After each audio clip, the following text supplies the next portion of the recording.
In 2017, Saudi Arabia promised the world a futuristic desert city called The Line. By 2025, it was advertised as a home for millions inside a mirrored megastructure stretching far across the sands. Yet today, reports suggest that reality looks very different. Only a short, token stretch is under active construction. Depending on which outlet you read, it's either closer to 2 or 5 kilometers, with population targets already cut by more than 90%. We'll show how this affects taxes, the sovereign fund's balance sheet, and whether Saudi diversification can create jobs instead of just headlines.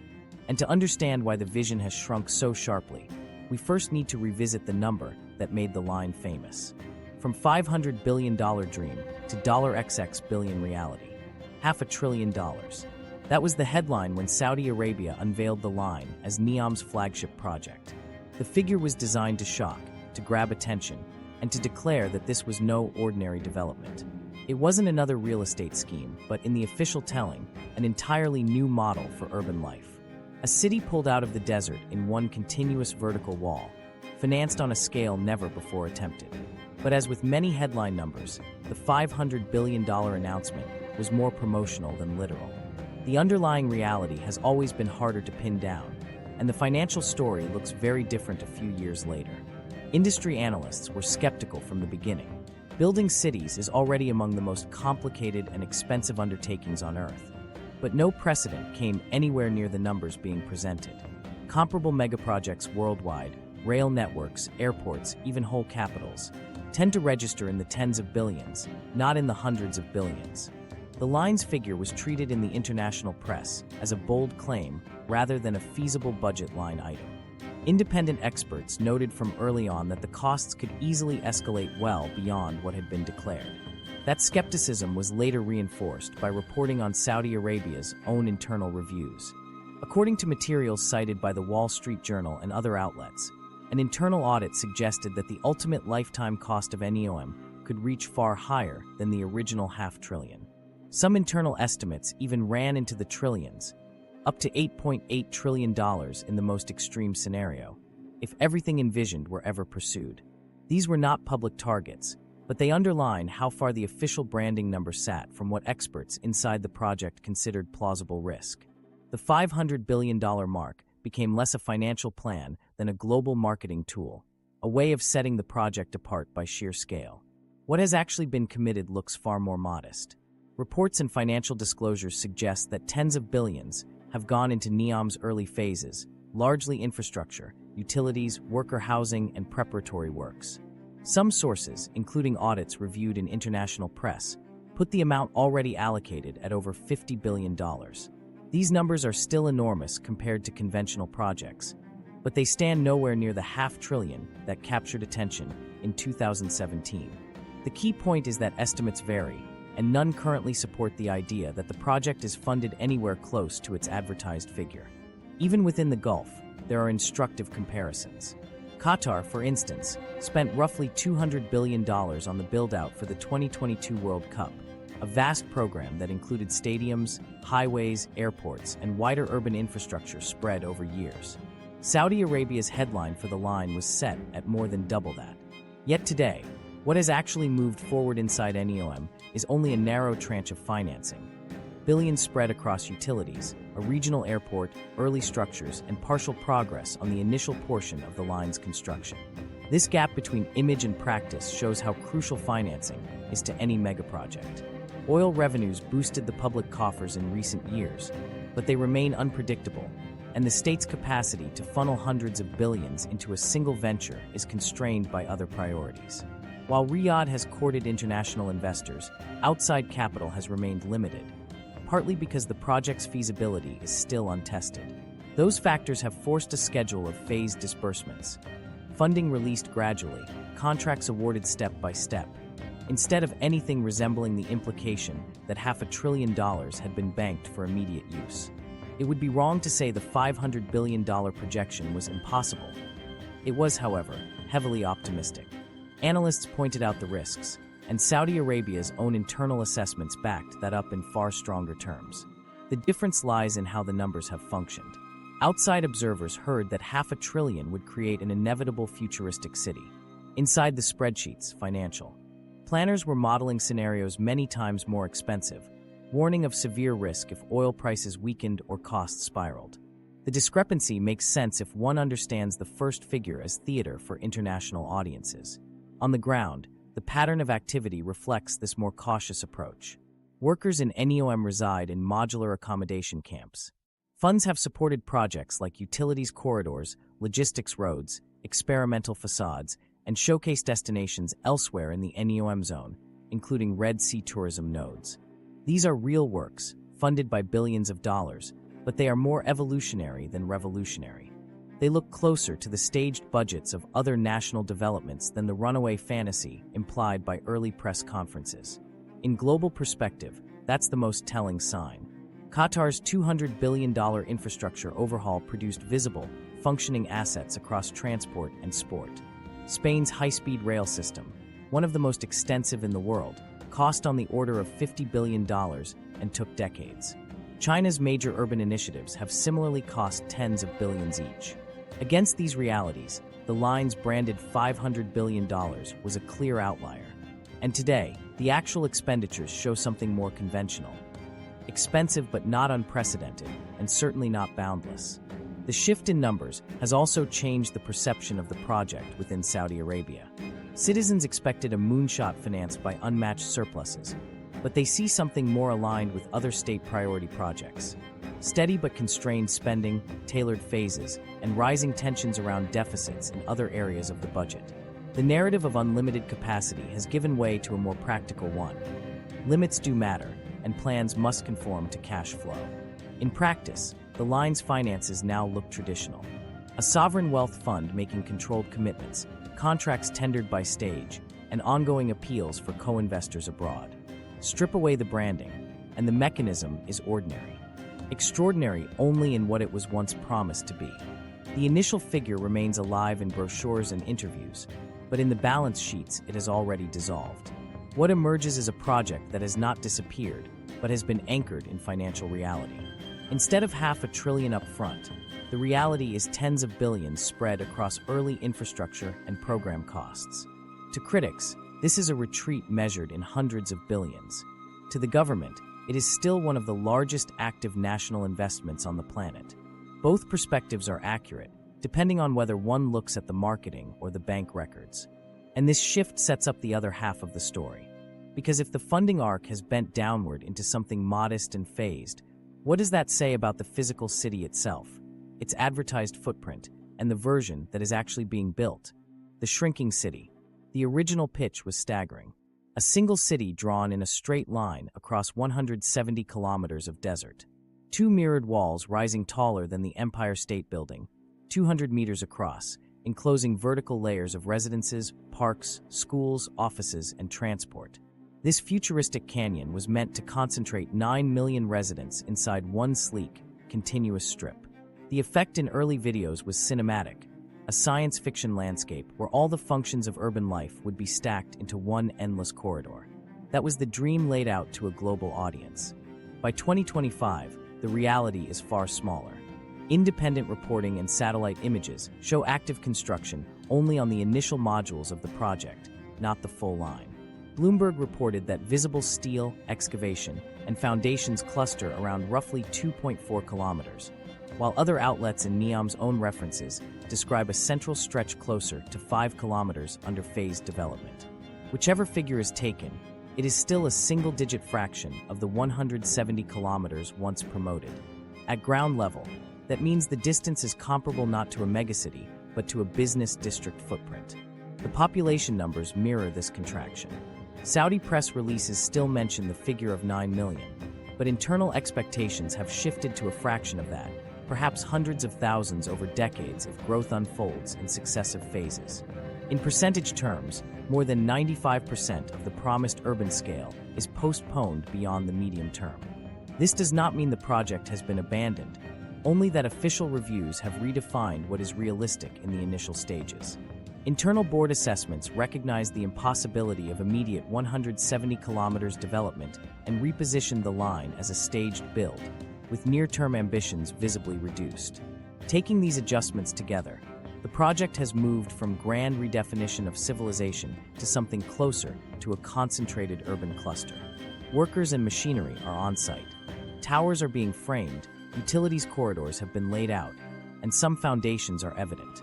But compared to early promises, the visible progress translates not into a planetary new model for urban life, but into a compact real estate enclave, an area measured in kilometers, not in tens of them.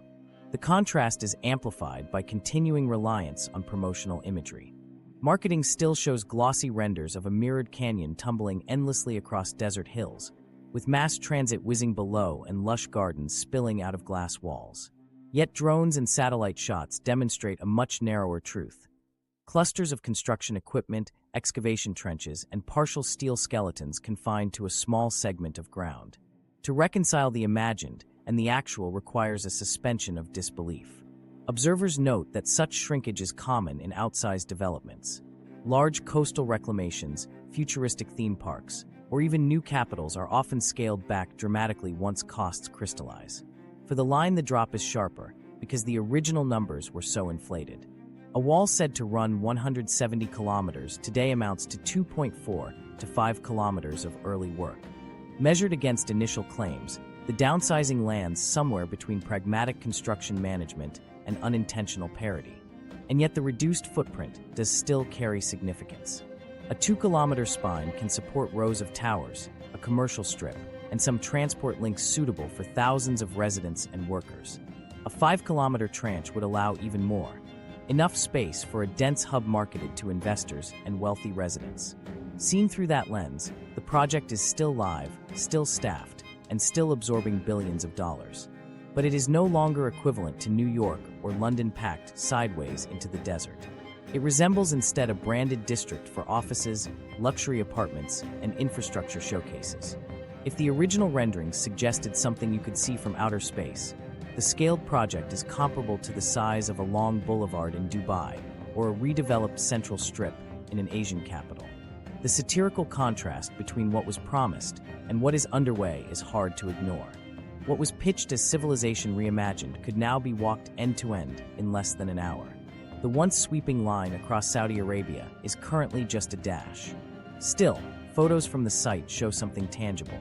Crews are operating heavy equipment, skeletal high-rise frameworks are taking shape, and utilities are being laid out. Construction villages support rotating shifts of workers. These details have the look of an ordinary large-scale mixed-use development, rather than a singular redefinition of urban life. Impressive at one level, but at another it signals that the original narrative is out of reach, at least in the foreseeable future. Timelines only deepen the point. If progress remains at current speeds, doubling or tripling the built length would require decades. Even 10 kilometers, a fraction of the original vision, could take years of continuous funding and effort. Official reevaluations of scope have implicitly acknowledged this, planning for near and medium-term horizons defined by a handful of kilometers, not hundreds. Time and costs, as always in construction, have narrowed ambition further. Academic specialists view this recalibration as a textbook case of megaproject dynamics. A bold launch number intended for political theater soon encounters engineering limits, budget reevaluations, and investor caution. Instead of overnight civilization rebuilds, the result is step-by-step development under real-world constraints. The line is no exception, only an extreme example because its frontier claims were so totalizing. What exists now is both remarkable and ordinary. Remarkable in that crews are genuinely attempting to build a kilometer-scale glass-walled city block in the desert. Ordinary because phasing reduces pomp into stages analogous to many other urban redevelopment programs worldwide. It no longer serves as a new model for the entire species. It fits instead into the long story of projects that shrink when faced with reality. Recognizing this difference matters because it frames expectation. The decision to scale down was not hidden.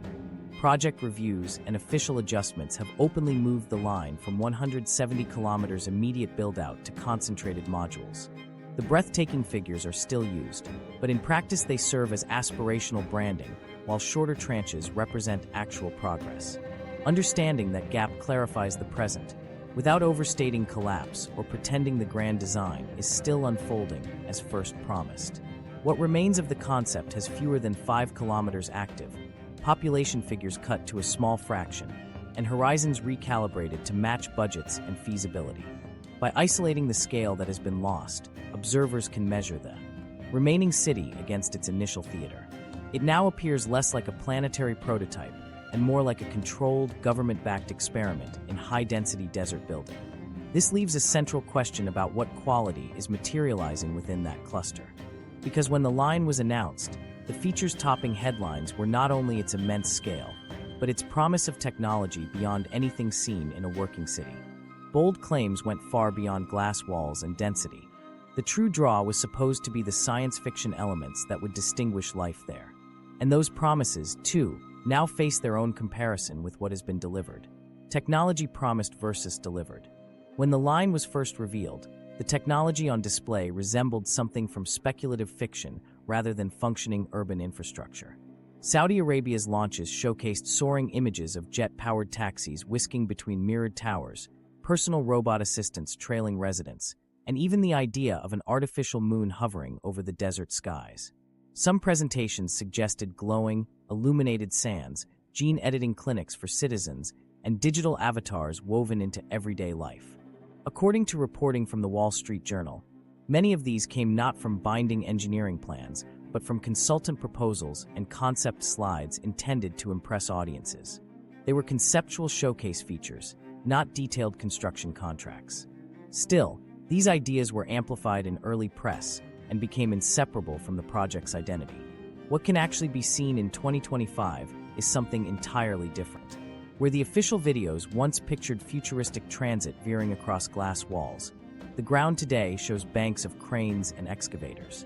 Where the desert was marketed as glowing under engineered effects, it looks the same as ever, stretches of sand, marked only by earthworks and work camps. Instead of laboratories unveiling radical genetic treatments, temporary clinics provide routine medical support for laborers. The project's visible phase is one of roads, utilities, and earth-moving equipment. The spectacle promised is nowhere in sight. What appears on the ground is the ordinary skeleton of a construction site. The credibility of those original technological claims was in doubt from the start. Take the flying car imagery, for example. Prototypes do exist in test settings across the world, but they remain experimental with regulatory barriers, high costs, and limited carrying capacity. Scaling them to serve millions of residents would require a new global aviation framework layered on top of urban safety standards, something that simply does not exist. Household robots, also frequently mentioned, are still years away from affordability and widespread adoption. They remain expensive specialty items, not functional servants for an entire city's population. The artificial moon concept is even further afield, classified by experts more as artistic marketing than plausible future infrastructure. And gene editing clinics run into firm barriers. Ethical constraints, medical safety, and global laws regulating germline modification. On examination, almost none of the headline-grabbing technologies were feasible deployments within the project's short or medium-term timeline. Reports indicate that many of these ideas entered planning decks precisely because they played well in headlines. According to the documents reviewed by the Wall Street Journal, consultants proposed speculative technologies to emphasize imagination and draw attention, rather than because engineers were scheduled to build them. This explains why their presence has faded. They were never rooted in construction contracts or practical roadmaps. Yet because they were repeated in public showreels, they shaped expectation. By 2025, their absence calls more attention to the stark difference between concept imagery and practical results. That difference does not mean the site is devoid of achievement. In more practical domains, there have been real technological steps forward. Renewable energy pilots have been implemented to supply portions of NEOM's camps, drawing on the region's abundant sun and wind. Solar fields are in operation, and initial testing of wind power has been reported.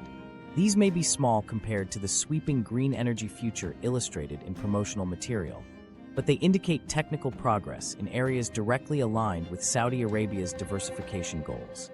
Civil engineering work, documented by outlets like DZine and MED, has advanced further. Piling and foundation works are underway on core segments of the line's first phase, with thousands of reinforced concrete piles already sunk. These are heavy, tangible signs that the groundwork is progressing, if at scales far more modest than first promised. Transport infrastructure shows a similar pattern. Hyperspeed railways, vertical internal networks, and novel mobility technologies are not visible on the site. References to Hyperloop partnerships were raised publicly in early years, but the global technology push in that sector has since slowed, with major prospective partners pivoting or collapsing entirely. Instead, the actual work done is practical rather than radical. Road corridors connect zones of construction, and a small airport inside NEOM allows equipment and staff to cycle in and out of the site more efficiently. This is standard planning rather than revolution. Yet for the workforce and machinery, such roads and logistics are essential. Every block of concrete and every steel girder must be delivered through them. It would be easy to frame the absence of speculative technologies as outright failure, but another view is that it signals a narrowing to what is logistically achievable. Promotional artistry, the glowing beaches and robotic assistance, was never drawn to scale. What has been delivered is the kind of infrastructure any megaproject requires at its outset. Utilities, housing for workers, energy supply, and preliminary structural works. The myths inserted in splashy presentations fade, the concrete elements stand. That transition makes the city a more normal development project with less global spectacle, but more serious progress. The challenge for Saudi Arabia's messaging is that the promotional language has not always shifted to match. Official communications continue to showcase animated renderings full of robots and seamless futuristic scenes. International audiences tuning in for updates hear the rhetoric, then look at drone footage of concrete foundations and workers' dormitories. The gap has created vulnerability. Skeptics now question whether all the early visuals were misdirection from the start. Was the idea to mask practical ambitions behind imagery designed for instant virality?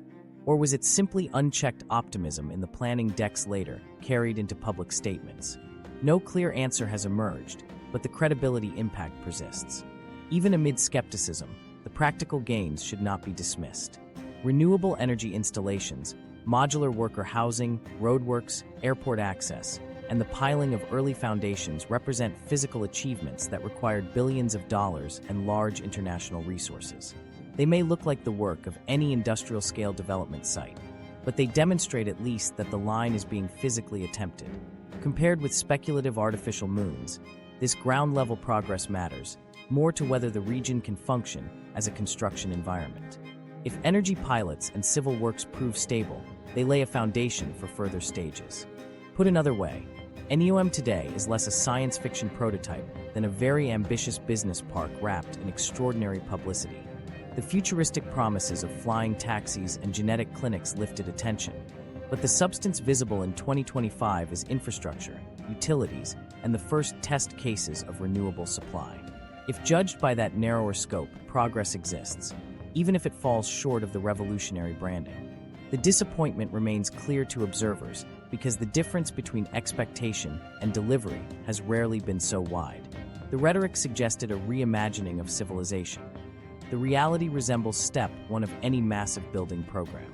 And that leads to another obvious question. If tens of billions of dollars have already been put toward this program, exactly what physical evidence is standing in the desert today? That question turns the spotlight to the most basic audit of all. What has actually been built? What they built. By 2025, the gulf between vision and output is most visible in the physical landscape. On the ground, the centerpiece city has not yet appeared. What you encounter instead is a landscape designed to support construction itself. The most dominant feature is the sprawl of worker camps. These are not futuristic pods or vertical apartments. They are rows of prefabricated housing units organized like military barracks. Thousands of laborers cycle through them in shifts. Air conditioning runs around the clock because desert heat makes life otherwise impossible. They are practical, but their existence underlines the point. The first neighborhoods of the line are not part of the glossy dream. They are accommodation camps. Moving past the worker zones reveals the beginnings of a physical foundation. Observers point to clusters of rebar reinforcing partial concrete slabs, heavy machinery cutting trenches, and cranes arranged along leveled stretches of desert. Drone photos shared in outlets such as DZN show trench bases with bundled pipes already laid out and sections of poured foundations earmarked for future segments. Nothing close to 500-meter mirrored walls exists, but the groundwork for utilities and piling is visible in these zones. Compared against the original promise of creating a city visible from space, this stage looks like a fraction. One of the most complete and functional elements is NEOM's small airport, built to funnel materials and people to a remote site lacking major road access. It consists of a short runway and modest terminal suited for charter flights. International and domestic contractors now rely on it, with shipments of equipment and personnel landing weekly. Airports like this often appear in large-scale energy projects, but here, it acts as a reminder. To build a futuristic city far from existing hubs, basic transport nodes take priority.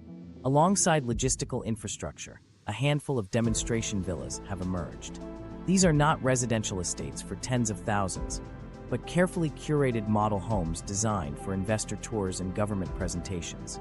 They are staged with modern interiors and landscaped exteriors to suggest what higher-end residential sections might someday look like. In reality, they function as showpieces cut off from any surrounding city life, useful as backdrops when officials need something to point to on-site. They bridge the gap between renderings and emptiness, but they are not scalable housing. In contrast, other areas of NEOM have shown more visible momentum, particularly the coastal segments. Resorts and luxury tourism projects along the Red Sea, including the Sindala Island development, have achieved more tangible milestones.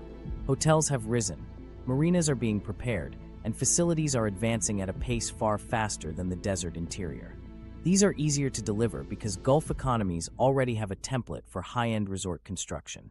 By comparison, a linear megacity in an empty desert has no precedent. NEOM's port project, Oxagon, has also moved further than the line itself. Cited in outlets such as Newsweek, limited trial shipments have already passed through as part of early operational testing.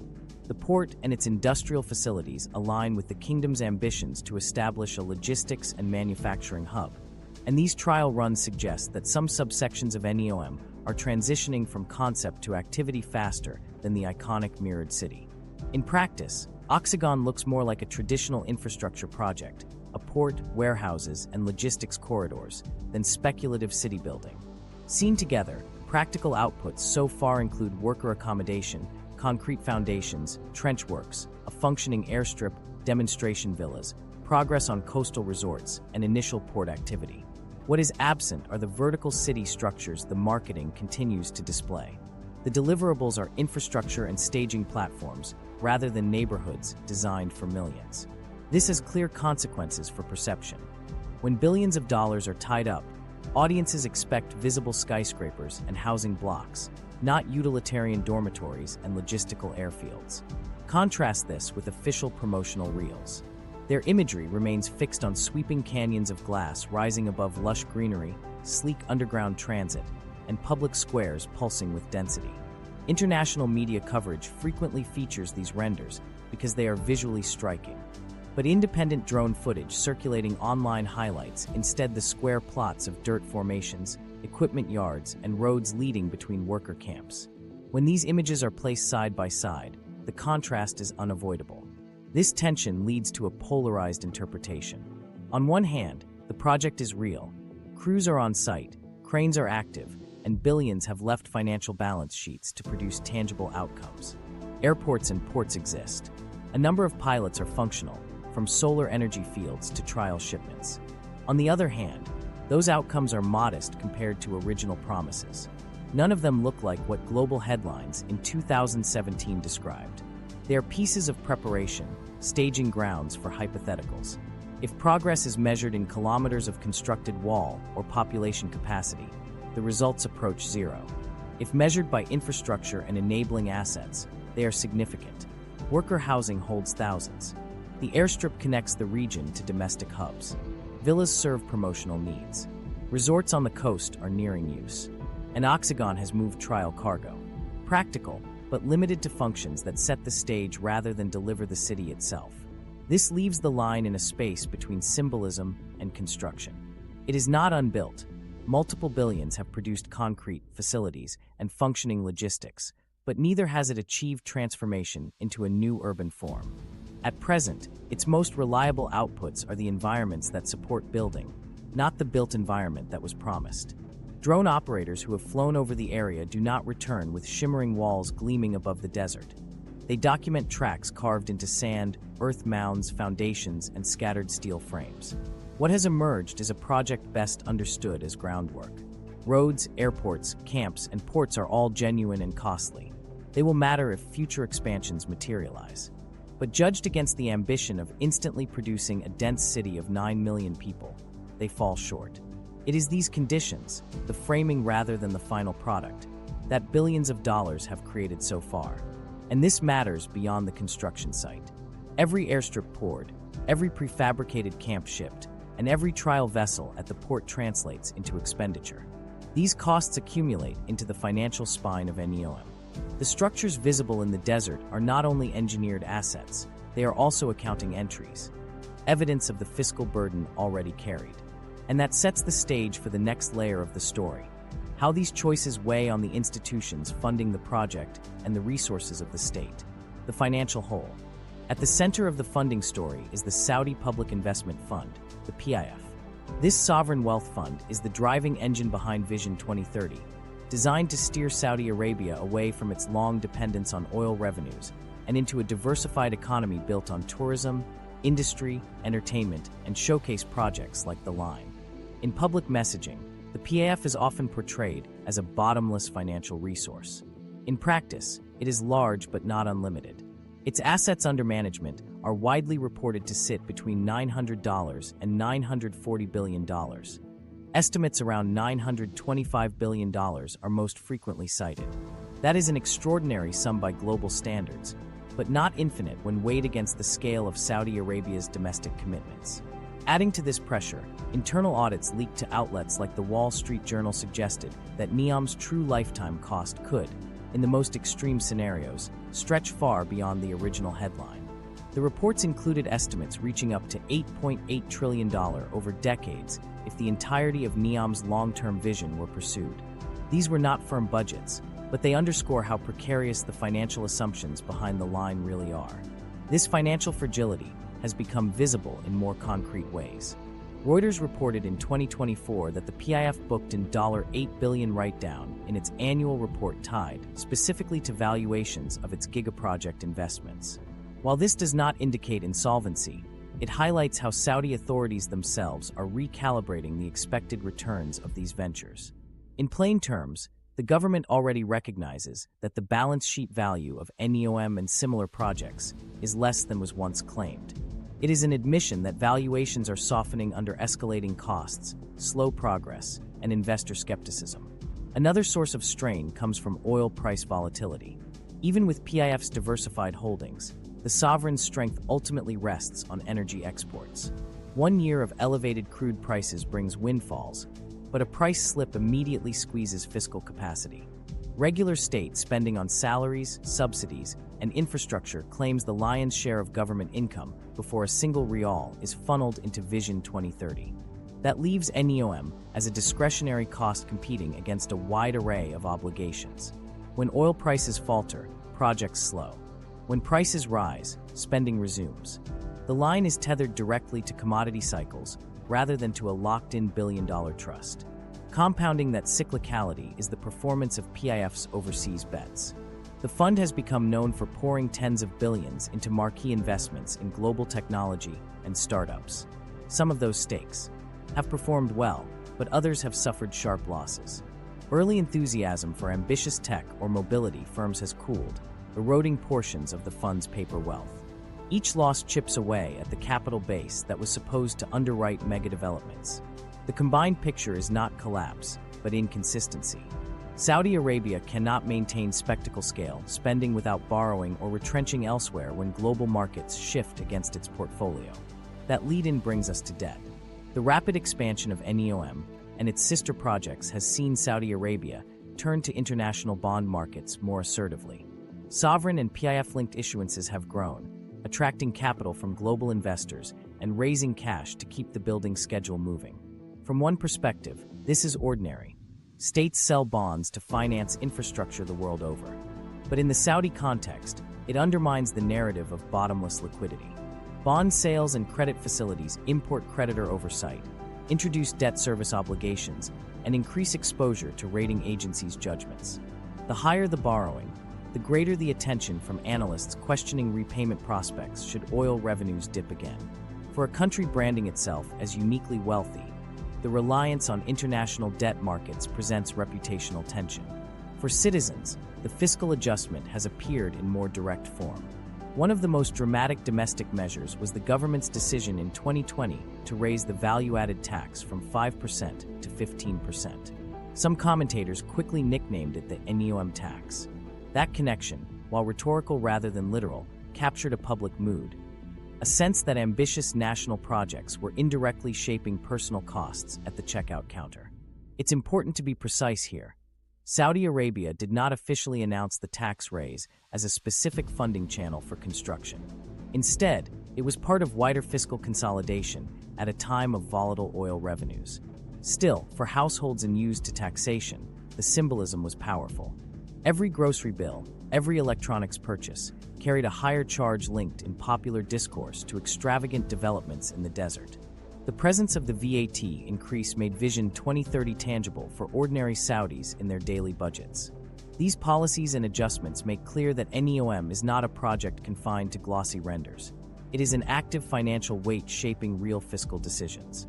For every multi-billion-dollar foundation poured in the desert, there is a parallel rise in debt-to-GDP ratios, international scrutiny, or household cost of living pressures. Critics highlight the trade-offs. Reals spent on half-completed walls could fund dozens of hospitals, hundreds of schools, or investment into smaller-scale businesses that might produce broad-based returns. The concentration of resources in one splashy megaproject, they argue, undermines the nation's broader development potential. There is also an international comparison problem. Countries of similar wealth have chosen to channel tens or hundreds of billions into manufacturing corridors, semiconductor clusters, or transport systems with direct and measurable payoffs. Saudi Arabia, by contrast, has focused staggering sums on a speculative vertical city, yielding little immediate revenue.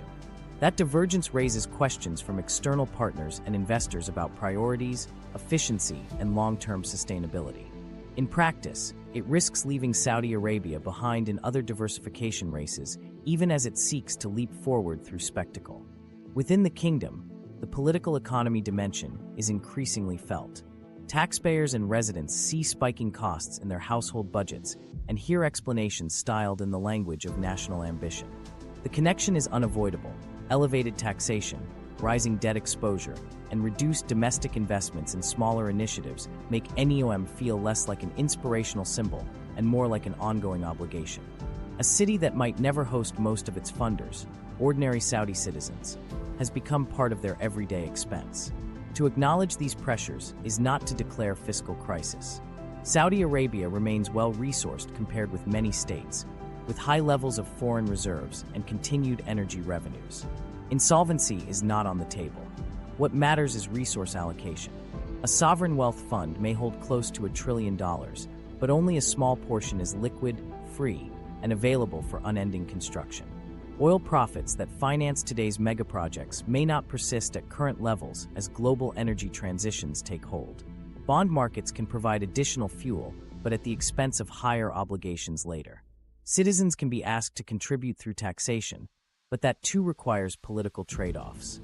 This is the essence of the financial whole, a development pitched as self-funding through oil wealth. Increasingly depends on borrowing, write-down adjustments, and broad-based fiscal sacrifice. The more the whole grows, the more visible the compromises become in daily economic life. Reports of trillion-dollar internal cost scenarios only reinforce how vast the gap is between branding and resources. The shift in perception is subtle but crucial. The line was launched as a money-no-object project heralding the future of civilization.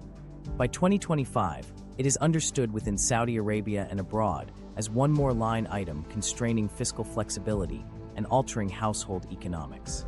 Concrete poured in the desert links directly to the country's balance sheets and indirectly to checkout counters in Riyadh and Jeddah. And yet, finance is only one dimension of the challenge. Even with stretching budgets, sovereign write-downs, and tax hikes, construction could still advance if the basic operating environment supported rapid progress. But the question that now dominates is not only about money. It is about where the city is being built and whether the landscape itself can ever sustain it. Environmental and logistical mirage. If there is one constant in NEOM's early years, it is the difficulty of its physical setting. The line is being pushed onto a stretch of northwest Saudi Arabia, where the natural environment is among the least forgiving on Earth. Summer temperatures reach levels that force outdoor work into narrow windows, rainfall is negligible, and the surrounding landscape holds no rivers, lakes, or freshwater reserves. What exists is sun, sand, stone, and Red Sea water. That reality frames every claim about building a thriving megacity for millions. Even small settlements in such terrain already require massive external support. The idea of sustaining a city of 9 million in harmony with nature depends on turning one of the planet's most resource-poor deserts into a fully industrialized zone. The unavoidable issue is water. NEOM's own planning documents confirm desalination as its primary source, since no natural freshwater exists on site. Desalination, while viable, is notorious for its energy footprint. Academic and policy researchers note that large-scale desalination requires enormous amounts of power and produces brine waste that typically gets discharged into the sea, damaging marine ecosystems. Experts have pointed to the contradiction. A city marketed as zero carbon depends entirely on one of the most energy-intensive ways to produce water. With brine release threatening biodiversity along the Red Sea coast, the claims of ecological balance appear less like innovation and more like green branding layered over industrial necessity. Cooling poses a similar challenge. The concept of mirrored walls 100 stories tall may produce striking visuals, but they also reflect desert heat into the very structures they are supposed to encase. Air conditioning becomes essential to survival, running continuously through every season. Energy planners acknowledge that attempting to cover such loads with renewables alone would be almost impossible. Solar farms do not supply power at night. Wind varies unpredictably, and storage technologies capable of buffering whole city blocks for hours remain prohibitively expensive. Fossil fuels inevitably fill the shortfall, feeding carbon emissions into an atmosphere Saudi Arabia has pledged to clean. Whatever efficiencies renewable energy projects eventually deliver, the baseline operating footprint looks very far from carbon neutral. The act of building the line is no less taxing. Even a limited stretch of mirrored towers requires earth moving on a staggering scale. Foundations deep enough to anchor skyscrapers, steel frameworks running for kilometers, and concrete poured by the millions of tons define the process. Production of steel and cement is already one of the leading sources of global emissions. A study by academic researchers cited in Background Materials estimated that under some build scenarios, the construction phase of the line could add as much as 1.8 gigatons of CO2 to the atmosphere, an amount equivalent to several years of emissions from mid-sized countries. That single statistic captures the paradox. A project marketed as the model of decarbonized living sits alongside estimates of it becoming one of the most carbon-intensive construction efforts in history. Beyond energy and emissions, there are direct concerns about what erecting mirrored walls across such a climate could do to local ecology itself. Donald Webbles, a climate scientist and former U.S. government advisor, told reporters that massive vertical facades of reflective glass have potential to alter local wind flows and precipitation patterns.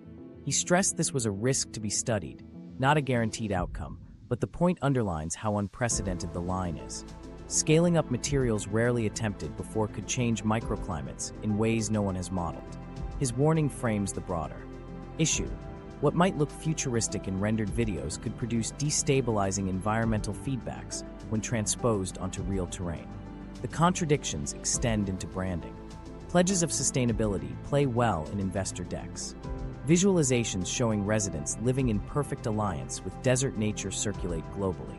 Yet for every claim of eco-balance, the details reveal pipes pumping desalinated water, power stations burning fuel to run air conditioners, batteries unable to cover weekends of low wind, and fleets of trucks burning diesel to ferry basic parts. Officials are quick to point to eventual reliance on renewables, but energy researchers highlight the same sticking points.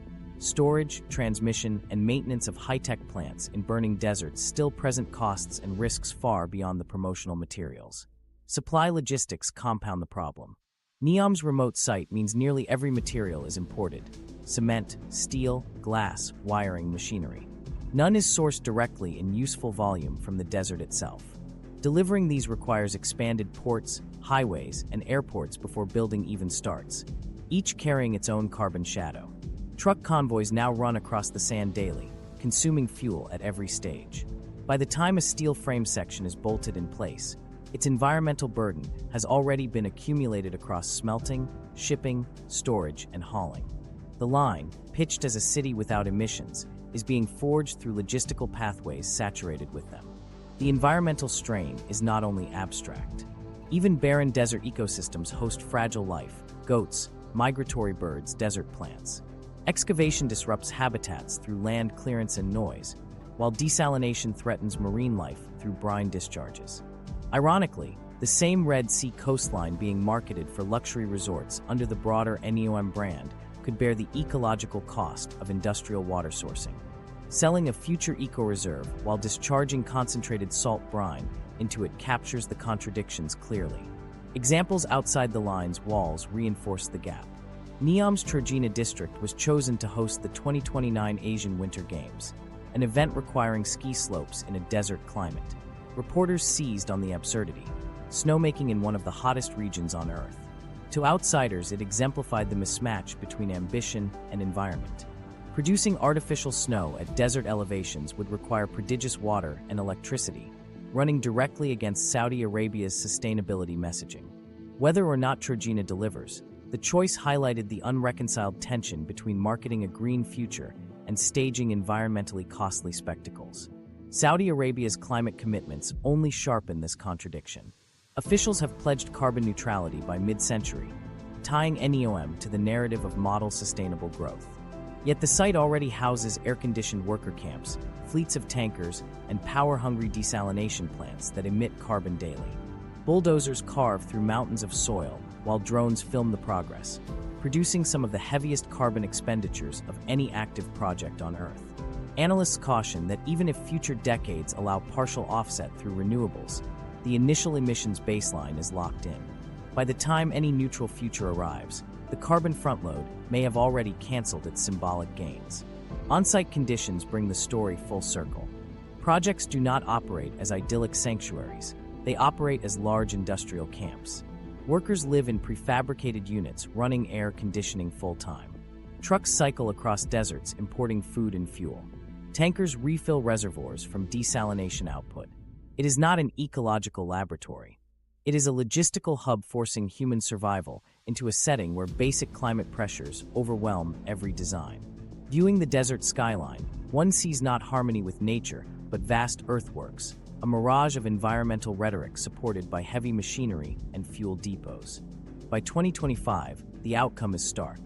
Instead of proof that a carbon-free metropolis can flourish in the desert, the line has become evidence of the scale of inputs required just to hold life steady there.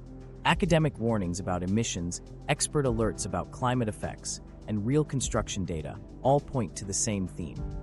Creating a megacity in this terrain is not about harmony, but about overwhelming the environment with resources.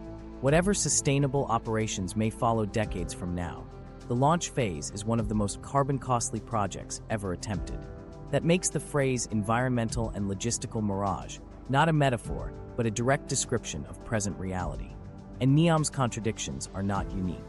Within Vision 2030, Saudi Arabia has stacked one ambitious announcement after another, turning imagination into publicity.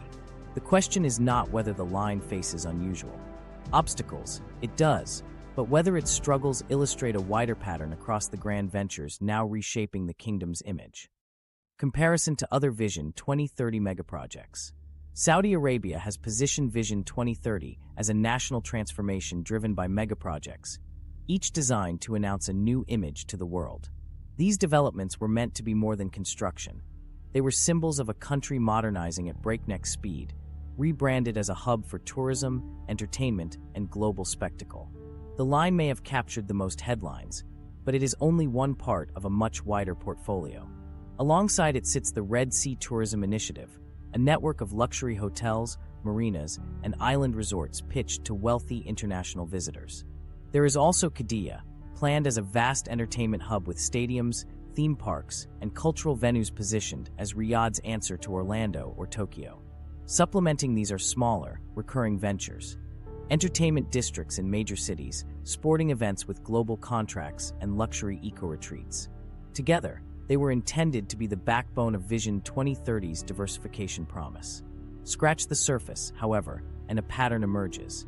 Time frames elongate, openings shift, and projects that were supposed to redefine the map remain in partial states years later.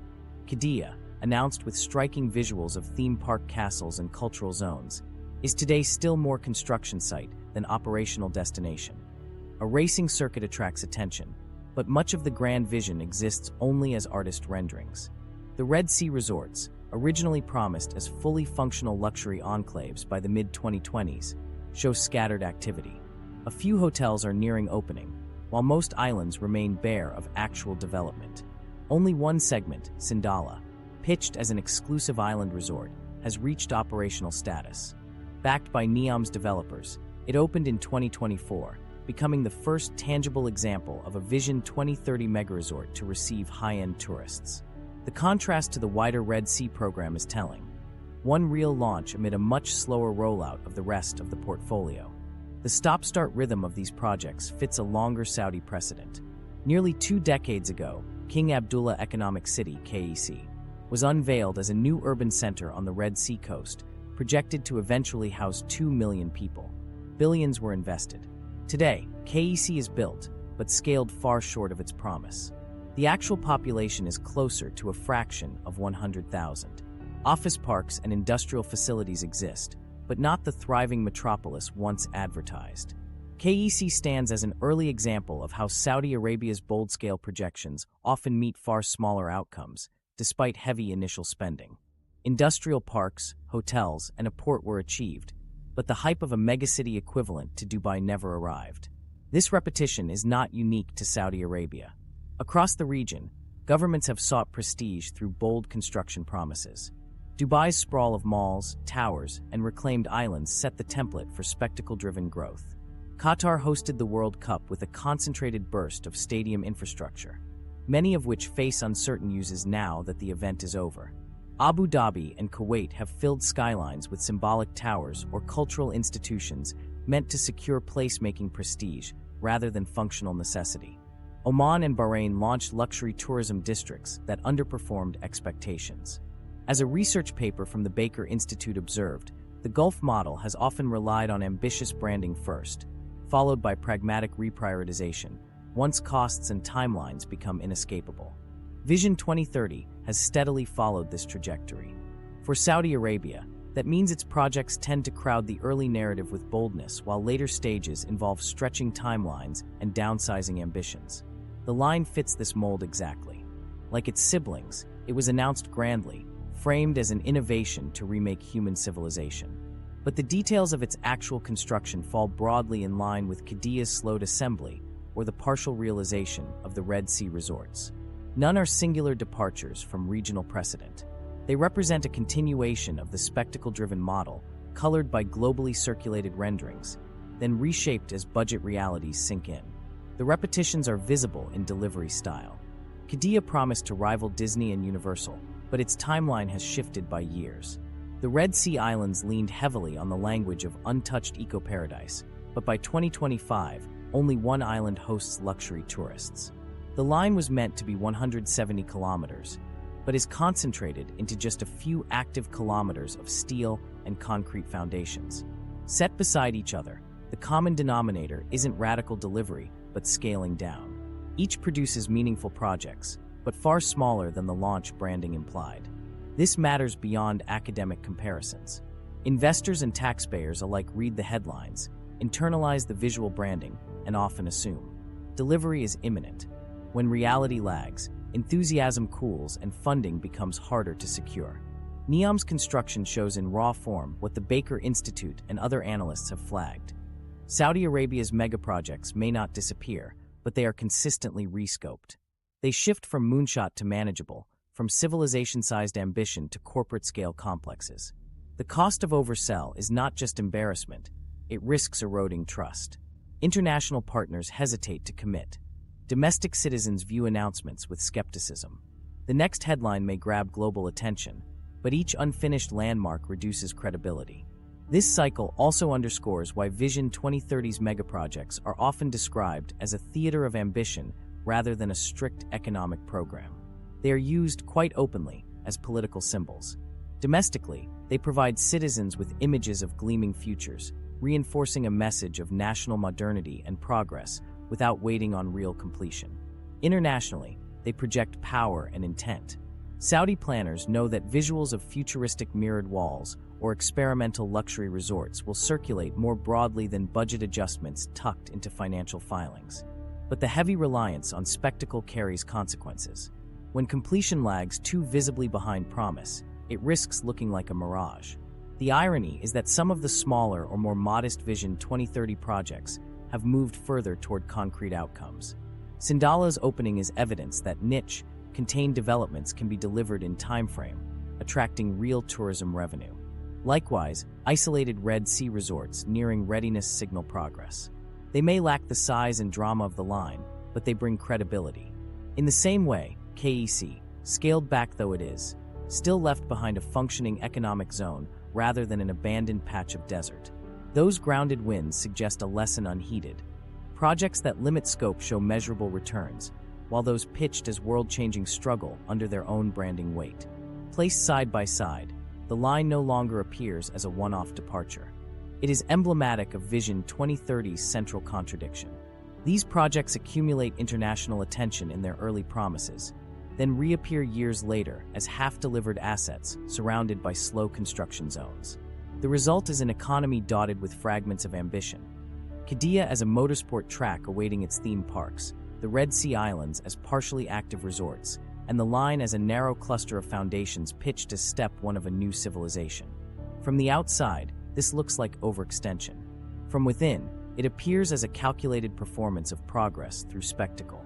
Analysts note that reprioritization is now a core feature of Vision 2030. Not every shiny announcement is meant for full realization. Still, the habit of pushing billions into projects that visibly scale back carries trade-offs. Neither citizens nor investors can forget when voices promise transformation at unprecedented scale, only for the physical outcome to resemble existing regional developments on a smaller budget. Seen in this context, the line is less extraordinary and more aligned with a repeating cycle.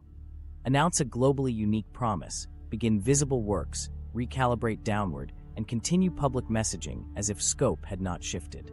The danger is that this cycle wears away credibility even where meaningful progress exists, creating investor hesitation and public cynicism.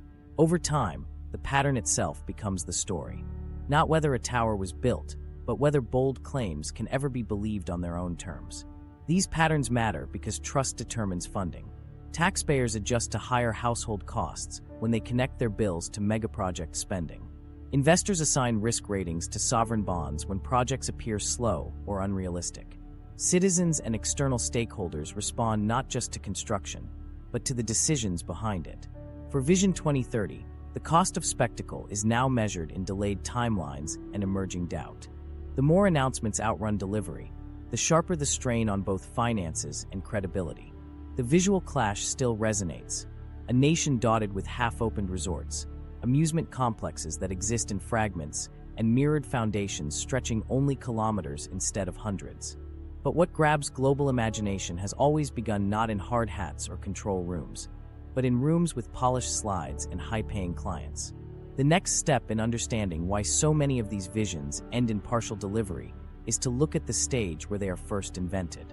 That begins not on the construction site, but much earlier in the cycle of imagination. Consultants and the Mirage factory.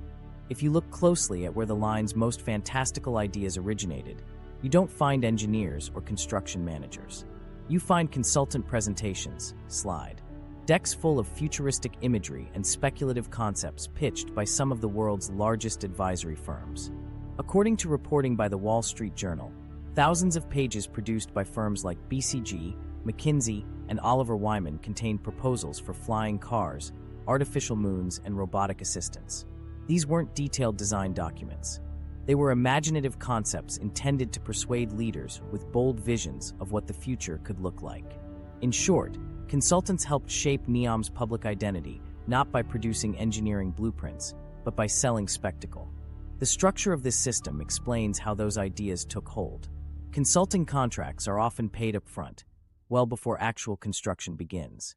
That means the consultant's incentive is to pitch concepts that win approval in the boardroom, regardless of how those ideas perform on the ground a decade later. Their role is to impress clients and secure fees, not to ensure that cooling mirrored skyscrapers in desert heat is technically or financially possible. This incentive structure helps explain why proposals often resemble episodes of science fiction rather than practical urban development. The point is not fraud, it is systemic misalignment. Governments are persuaded by dramatic imagery, while consultants are rewarded for delivering it. NEOM offers vivid examples. Among the proposals reviewed were gene editing clinics available to residents, bioluminescent sand engineered to glow at night, and robotic creatures meant to populate leisure parks. These were treated seriously enough to enter public discussions, appearing in press coverage and even official talking points. Yet none of them ever existed in construction tender documents. They were the product of workshops and brainstorms designed to ignite imagination and draw attention. Nevertheless, they worked. International media cycles circulated those exotic ideas worldwide. For consultants, delivering concepts that spark such attention is the definition of success. That success also reveals the built-in appeal for governments. When a large consulting firm delivers an outrageous concept, it almost guarantees international headlines. A government can announce a world's first feature, enjoy the media attention, and position itself as boldly embracing the future. Whether the idea survives feasibility testing is almost irrelevant. By the time engineers quietly strip away unworkable elements, the buzz has already reinforced the desired image. The officials overseeing these projects capture prestige now, while the unrealistic concepts are forgotten later.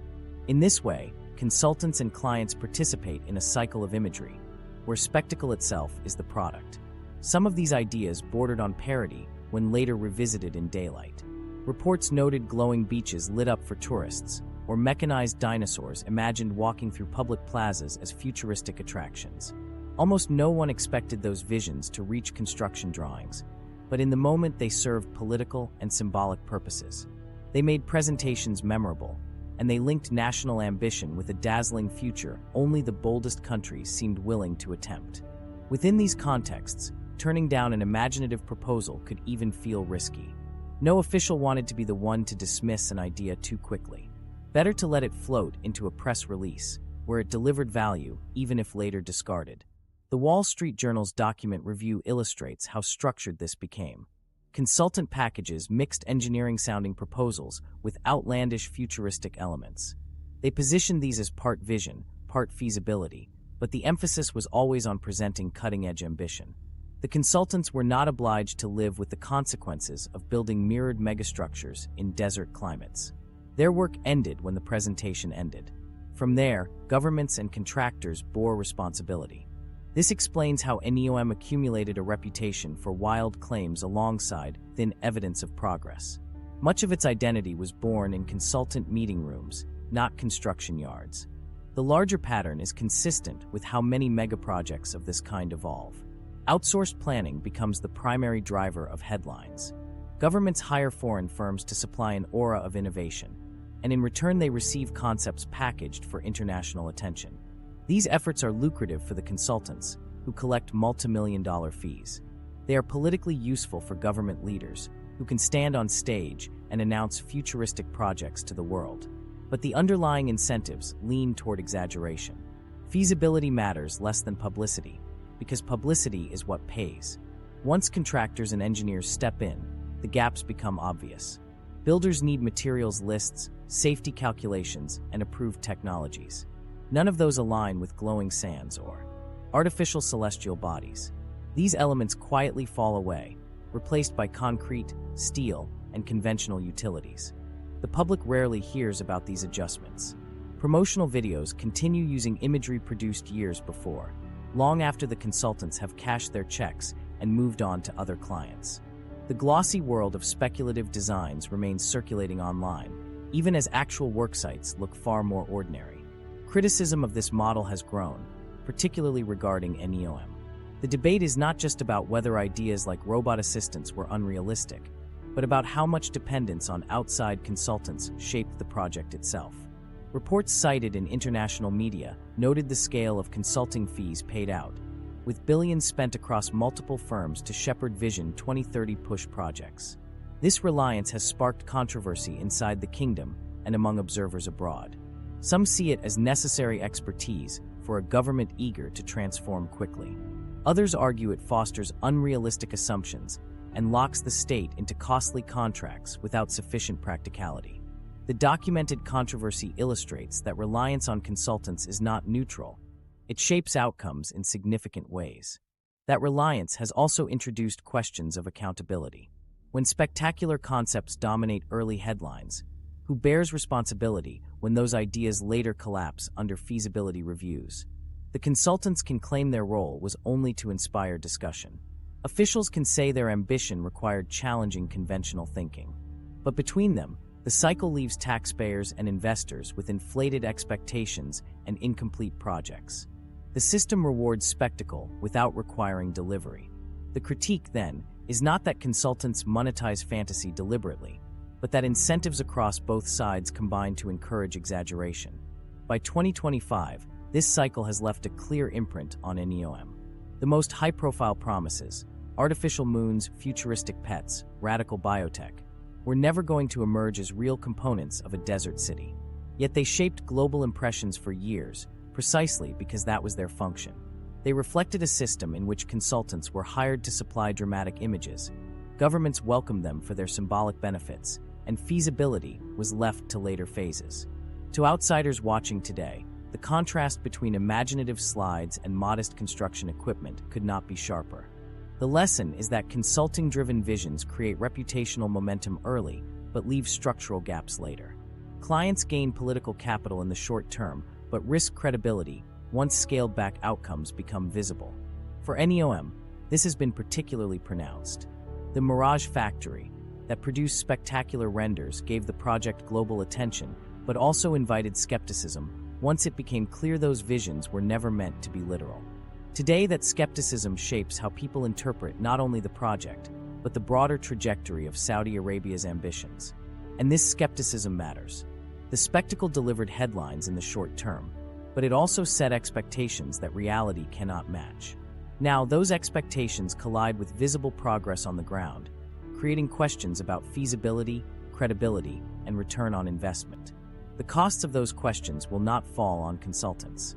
They will shape how outsiders interpret NEOM, and by extension, how much confidence the world has in these extraordinary promises. International perception and investor hesitation. What foreign audiences make of NEOM in 2025 is tied as much to perception as to construction. When the project was unveiled, international headlines were loud with fascination at its daring scale and futuristic promises. A megacity laid on its side across an empty desert, powered by next-generation technologies, seemed designed to make investors compete for access. The narrative positioned NEOM as irresistible, a magnet for global business and tourism. But by the middle of the decade, the mood has shifted. Where curiosity once prevailed, caution now dominates. Business networks that once humored the dream as an audacious gamble now approach it with hesitation, if not disbelief. The reasons for this chill are practical. Investors evaluate cost, timeline, risk, and return before committing capital. On cost, the first figure of $500 billion was already outside any precedent, and later internal audits reported by outlets such as the Wall Street Journal flagged scenarios projecting NEOM's lifetime costs at levels far beyond, up to $8.8 trillion if every idea ever pitched were attempted. On timeline, resets and delays are frequent, with original milestones openly missed. On risk, political considerations loom as large as engineering ones, with sanctions, reputational controversies, and governance scrutiny all on investor checklists. On returns, there is no evidence yet that a linear desert city can produce sustainable revenues to justify the bill. Rational analysis stacks these barriers high, and the result is a drought of confidence. Another blow to credibility came from the Saudi state's own accounts. In 2024, Reuters reported that the Public Investment Fund recorded an $8 billion write-down linked to revaluations of its gigaproject stakes. It was not a crisis by itself, but it sent a clear signal. Even the fund most committed to NEOM no longer carried the project at its earlier valuations. When the backer adjusting the mark-to-market figures is the very sovereign fund underwriting the venture, Outsiders calculate accordingly. This is a message investors interpret not as reassurance, but as caution. International capital operates on trust, and the mismatch between what is marketed and what is measurable drives skepticism. Promotional campaigns still emphasize hundreds of kilometers of mirrored structures, yet independent imagery shows only a few kilometers of foundations. For institutional investors, that inconsistency is consequential. They do not trade in aspiration, they invest in viable frameworks. And when governments continue to launch eye-catching visions while also scaling back scope behind closed doors, risk committees interpret this as mixed signals. Institutional allocators are well known for prioritizing consistency, and here, the message is fractured. Adding to the hesitation is the broader geopolitical context. Saudi Arabia has positioned itself as an ambitious modernizer, but it is still assessed according to global perceptions of internal governance, foreign policy choices, and human rights criticisms. For capital managers in Europe or North America, these issues are not abstract, they surface directly in board discussions. A public pension fund or regulated asset manager must account for reputational risk alongside financial return. Even if the business case seems stronger than it does, political narratives would remain obstacles. Committees tasked with scrutinizing allocations lean conservative, and they pause when future controversies seem probable. No institution wants its name tied to a signature project that headlines can recast negatively overnight. This explains why the majority of funding remains domestic. Far from the diverse global co-investment portrayed early, NEOM is funded primarily by the PIF and other state-linked channels. International banks have dipped into specific roles as underwriters or creditors for smaller pieces, but their exposure is nothing like the equity commitments once promised. Foreign corporations participate mostly through contracts, delivering design services, project management, or materials supply, where revenue is guaranteed regardless of the project's long-term arc. They treat NEOM as a client, not as a partnership. This skew is itself a telling indicator. Outsiders are comfortable extracting short-term fees, but reluctant to stake deep capital in desert walls that may never materialize at the promised scope. Credibility, therefore, becomes the lens through which trust is judged. Business circles note when official rhetoric is not supported by tangible milestones.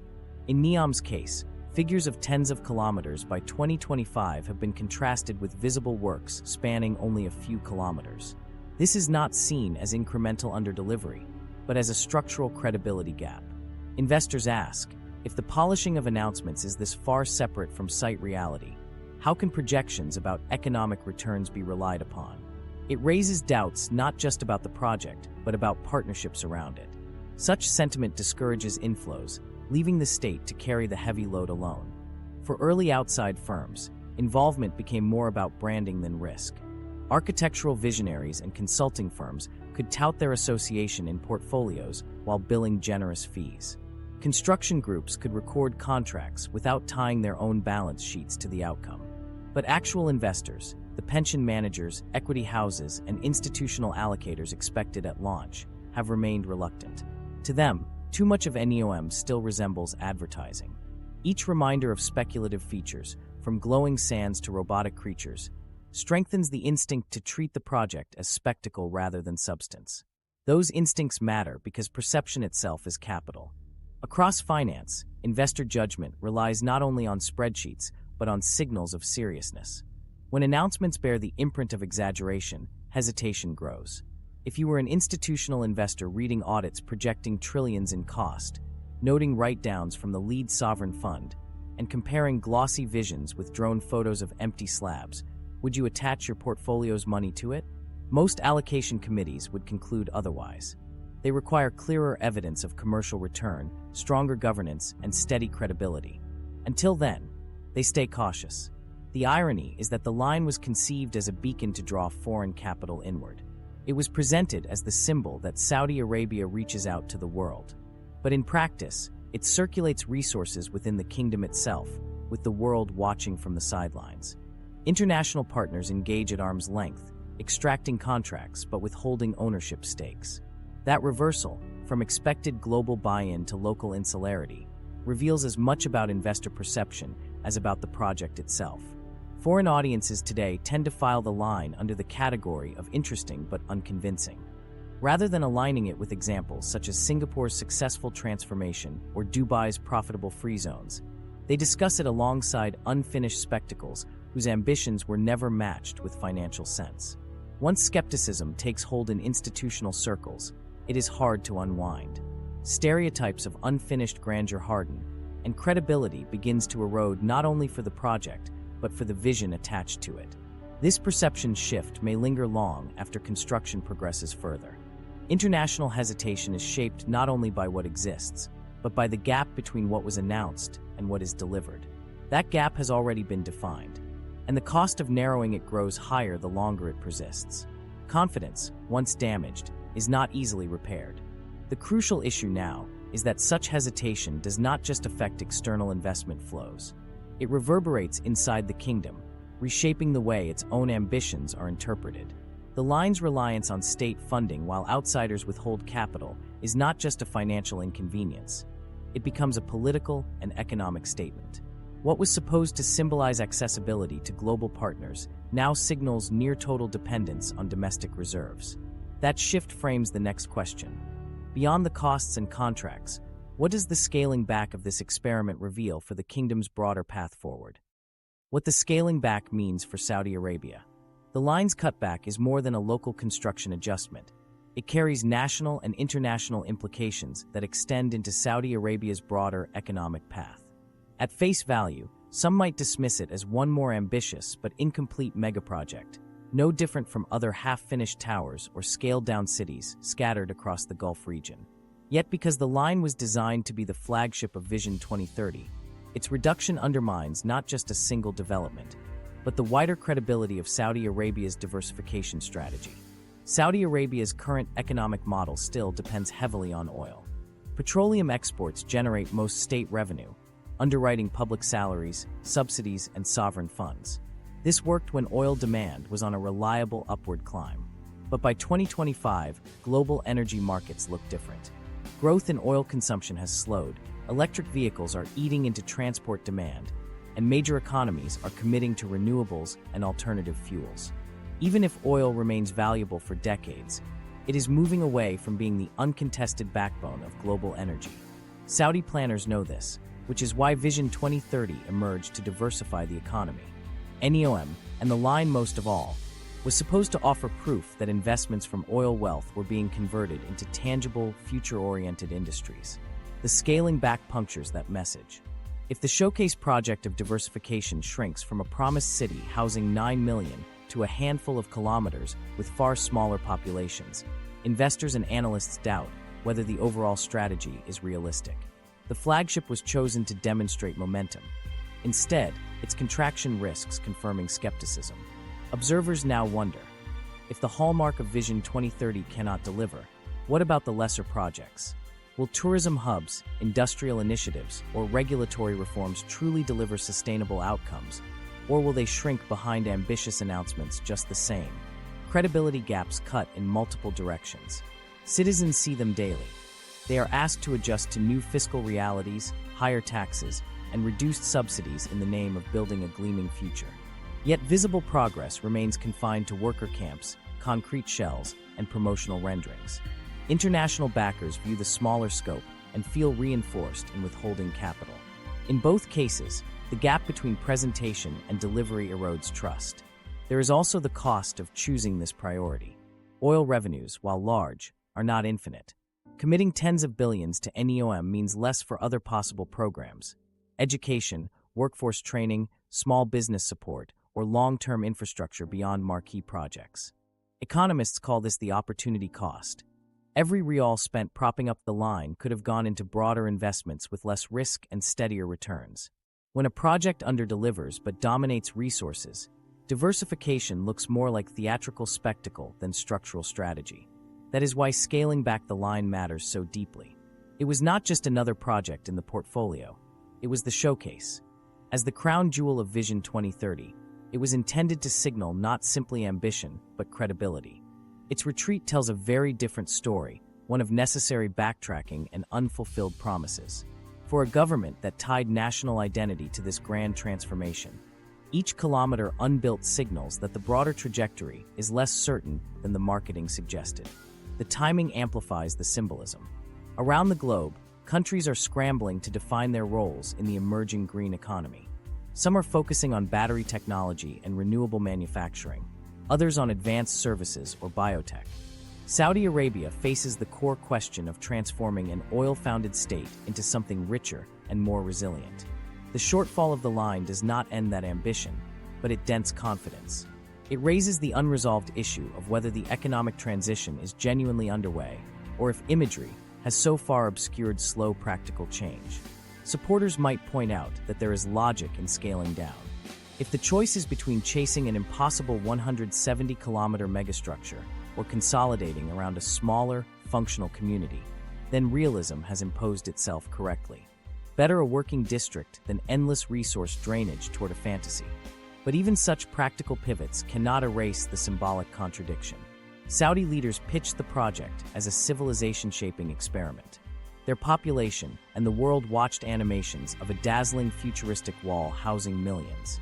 The smaller stretch under construction may be rational, but it inevitably looks like retreat. Despite these headline setbacks, it is important to note that Vision 2030 has not been an empty exercise overall. Some tangible reforms and shifts have already occurred.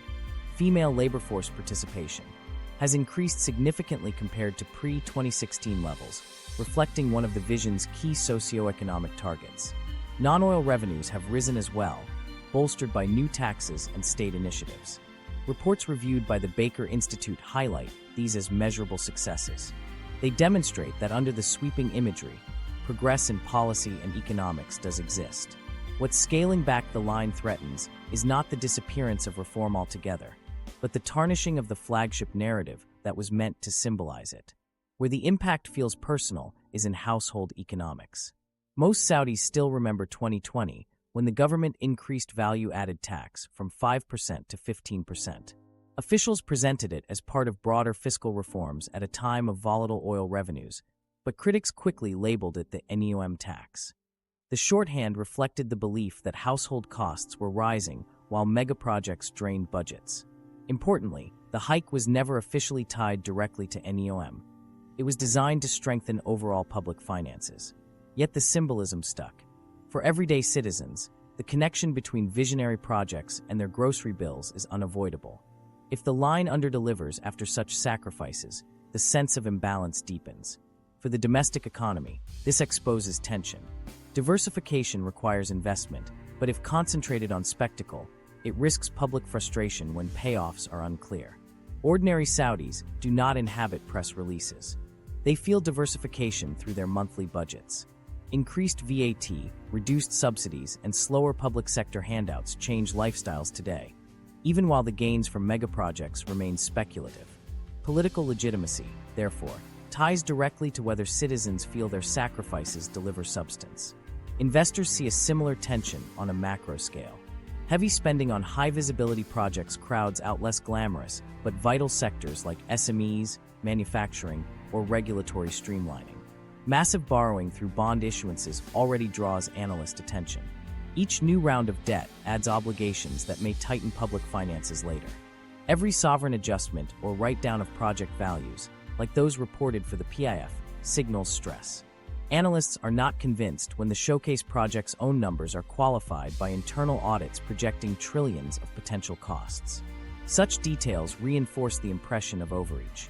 If the lesson of scaling back is internalized, Saudi Arabia could respond by channeling budgets toward more sustainable growth strategies. Investment in logistics, education, renewable industries, and business regulation may not command international headlines, but they create the type of credible foundation oil-rich economies often lack. But refusing to draw this lesson risks repetition. The cycle of spectacle, contraction, and disappointment could define the next decade at great fiscal cost. Internationally, the line's contraction will likely serve as a warning case. Partner governments and private investors will remember not the ambition, but the shortfall. This shapes future deals. Hype may attract headlines, but delivery determines confidence. When the balance falls towards scaled-back expectations, hesitation hardens. That reticence bleeds into all Saudi ventures under the Vision brand. Domestically, the symbolism carries weight well beyond construction. Citizens must reconcile rising costs of living with the knowledge that expensive projects are downsized midstream. For them, diversification is not mirrored walls. It is arithmetic in everyday spending.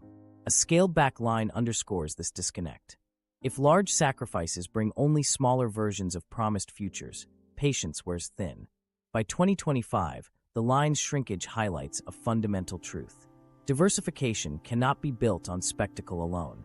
Rendering videos cannot provide long-term employment. Tax hikes should be defended by real productivity gains, not rhetorical promises. Fiscal tools such as borrowing and VAT have direct effects on inflation risks, on interest rates, on household consumption. In time, their burden becomes political unless justified by visible results. The project's contraction shows how fragile that balance remains. The broader meaning of the cutback, then, lies in its reminder. Saudi Arabia's future depends less on ambitious CGI skylines and more on budgets, industries, and household economics. For international observers and citizens alike, the lesson is that credibility emerges from grounded delivery, not theatrical ambition. And this is the unresolved question for Vision 2030, whether the kingdom can pivot from spectacle to realism before fiscal and political pressures sharpen further. That transition, or failure to achieve it, will define the coming decade. And it sets the stage for one final observation about what the line's shrinking footprint really illustrates. The shrinking of the line is not only about missed construction goals. It exposes how difficult it is to push an oil economy into the future through spectacle alone. Announcements can be made at speed, but steel, financing, and trust move slower. Internal audits projecting costs into the trillions, and the PIF's own write-downs show that reality has already forced a staged, restrained approach. That matters because it links straight to household budgets, investor risk, and national credibility. If you want to understand how megaproject decisions affect taxes, jobs, and investment climate, hit like and comment below. In the end, the story is less about mirrored walls than about opportunity cost and the risks of mistaking marketing for strategy.